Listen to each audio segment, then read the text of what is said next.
when but19 undergoes hydration reaction and when it undergoes hydroboration reaction. So let us take the first reaction. So here the but1 gets hydrated, so we will get the compound ketone. So this is what A. Actually alkena irundadana hydroboration namakku primary alcohol kudukum, but here alkyne is given. So alkyne hydroboration pannomna we will get aldehyde butanol. These two to be distinguished by which of the reagent? Sodium hydrogen sulfide and DNP, both of them will undergo nucleophilic addition reaction with the carbonate. அப்ப A, B ரெண்டு பேருமே 1 and 4 கூட react பண்ணுவாங்க. Litmus solution எடுத்துட்டோம்னா this is just for knowing whether the compound is acidic or basic. Iodoform test எடுத்தோம்னா that the compound if at all contains methyl ketone அவங்க மட்டும் தான் iodoform test கொடுப்பாங்க.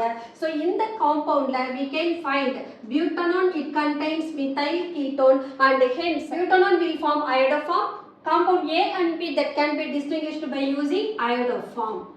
உங்களுக்கு இந்த வீடியோ பிடிச்சிருந்ததுன்னா லைக் பண்ணுங்க, ஷேர் பண்ணுங்க, கமெண்ட் பண்ணுங்க and subscribe பண்ணுங்க. Thank you.